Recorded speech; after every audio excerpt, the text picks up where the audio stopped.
Welcome to this new video. Today we will talk about an event that profoundly shook the Catholic Church, the excommunication of Monsignor Carlo Maria Viganò. From apostolic nuncio to controversial figure, Viganò was at the center of controversies and conflicts within the Church, culminating in accusations of schism and harsh criticism of the Pope. The Vatican therefore declared the Licious Sentences excommunication of Monsignor Carlo Maria Viganò, accused of schism. The Dicastery for the Doctrine of the Faith, formerly the Holy Office, stated that his public statements are well known, from which emerges his refusal to recognize the Pope, his policies to maintain communion with the members of the Church under his authority, and to accept the legitimacy and authority of the Second Vatican Ecumenical Council. This department met a few days ago to conclude the extrajudicial criminal trial. A few days ago, on his X profile, Viganò returned to discussing his legal situation. He wrote, "I do not recognize the authority of the court that claims to judge me, nor of its prefect, nor of whoever appointed him.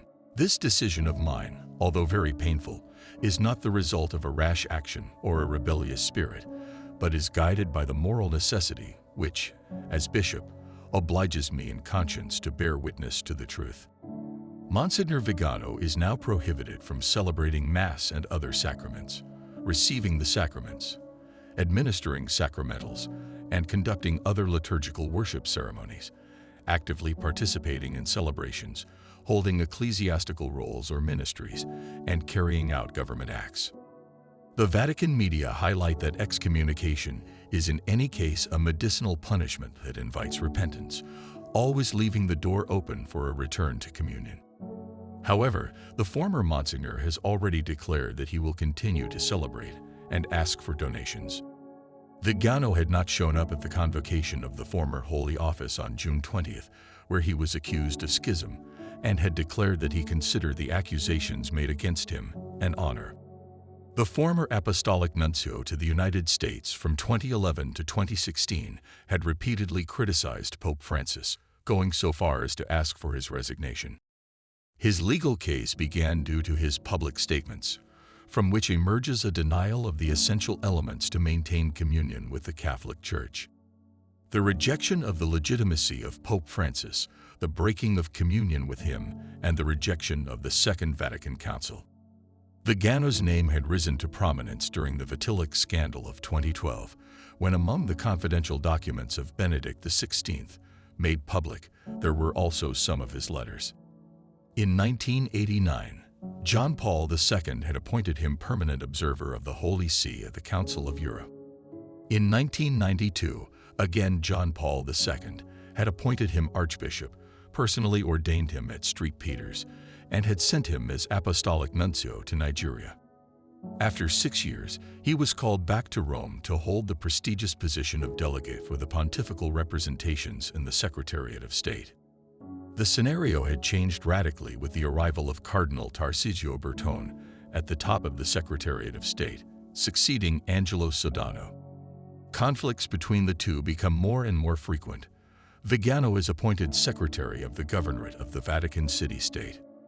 Subsequently, Bertone decides to remove him from Rome, and at the end of 2011, Ratzinger appoints him nuncio to Washington. Viganò tries in every way to avoid leaving, but Benedetto XVI does not change his decision so as not to contradict Bertone, forcing Viganò to leave. With the election of Bergoglio, Viganò was neither removed from Washington nor appointed cardinal, and upon reaching the age of 75, he was sent into retirement. This leads to a confrontation, with Viganò publicly attacking Pope Francis on multiple occasions. In July 2023, the former nuncio founded the association Exsurge Domine, with the aim of supporting members of the clergy and religious punished for their traditionalist positions. Shortly afterwards, he also announces the creation of a traditionalist Catholic seminary to train seminarians who reject what he defines as errors of the Second Vatican Council or the deviations of Bergoglio. The Collegium Traditionis will be, as stated on the website, a structure of shared clerical life intended for clerics and religious victims of the Bergoglian purges. At the moment, this analysis concludes the story of Monsignor Carlo Maria Viganò, from his appointment as Apostolic Nuncio until his excommunication.